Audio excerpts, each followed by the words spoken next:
Bismillahirrahmanirrahim. Assalamu alaikum. Welcome to remote learning, boys and girls. This is fourth week, and we are going to start with the first lesson of it. This is our geography section. We have completed our previous section of history, and this chapter is a new one. This chapter is chapter number 12, and the name of chapter is Industry in South Asia. Here we will discuss about the industries, and this is page number 55 of your reading book. Students, previously we talked about the industry in Pakistan. We discussed the industry which is found in our country.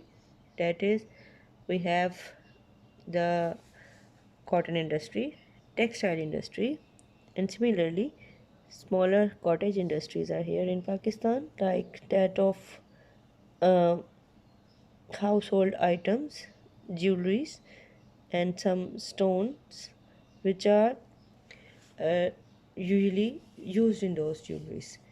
We discussed some more things which are related with this region of South Asia. Now we will discuss the type of industries which are found within the South Asian regions. So let's start with the reading of the chapter. Before I start the reading, keep your copies, books, and stationery items with you so that you may do the written work once we complete the discussion. So let's start. Our first country that we will discuss today, that is India. India being the biggest South Asian country in the terms of area and population. You can even see the map for this.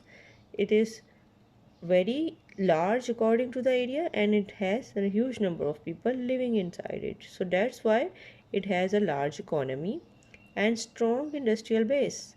Since it is a big country with so many people, and there are also the so many industries in there, so that the people may accommodate according to their need.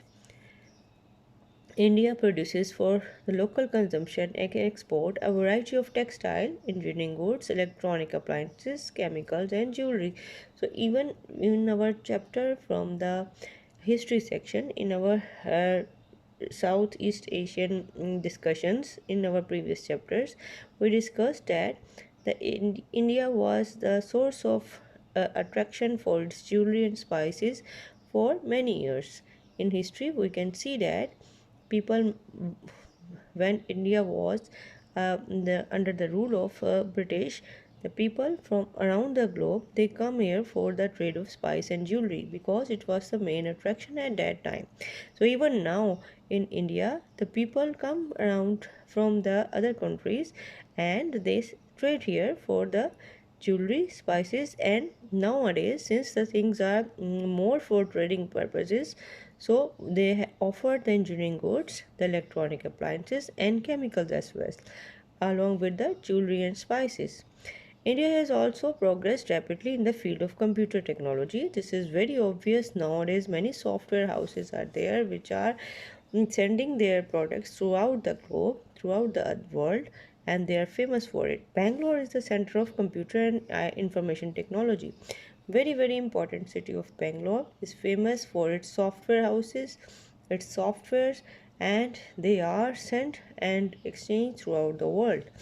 40% of the Indian workforce is employed in industry and services. So this is how their people are distributed according to their work. About the 40% of Indians they work in the offices, while 60% are in the agriculture. The history and the natural scenic beauty of the country attract a large number of the tourists every year. There are many scenic sites, for example, Shimla, Kolo Manali. There are part of Kashmir which is occupied by them, and many other regions are there which are very beautiful and they are source of attraction for tourists. India is, however, dependent on import to meet its oil and gas needs for the domestic and industrial use. Since it is a big country with so many number of people living in it, so its industrial consumption of oil and gas is more. So that's why it has to import it for the domestic as well as for the industrial uses. It also imports iron and steel for the engineering industries and the gemstone for the jewelry industry.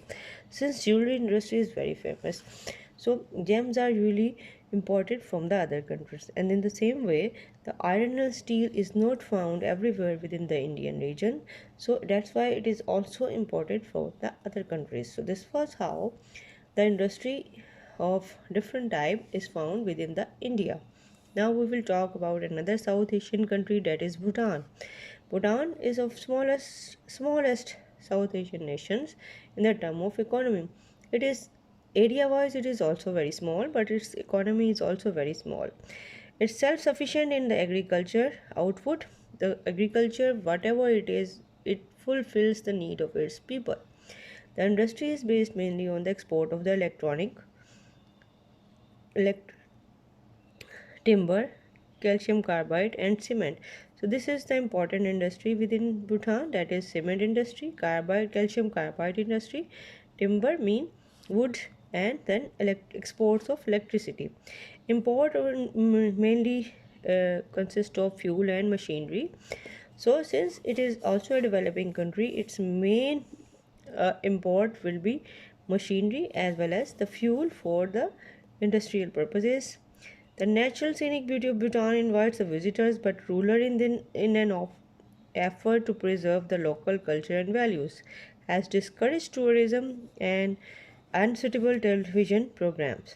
Bhutan has a strict code of behavior for the local and tourists. It is having a beauty in it, but again, the rulers they are strict because they don't want to damage their values as well as their local culture. So that's why they don't encourage the people who visit or who come as a tourist. Nepal, again, this is another country. It is uh, widespread through Himalayas and other peaks. Economy of the culture of the country is dependent upon the agriculture and tourism. So these three countries they are famous for tourism. Bhutan is not encouraging the tourism, but again Nepal and India they are encouraging it. The variety of abundance of the flora and fauna mean plants and different types of animals and inspiring mountains attract the large number of tourists and mountaineers. Mountains are very much important in this region because they attract the mountaineers for the mountain climbing.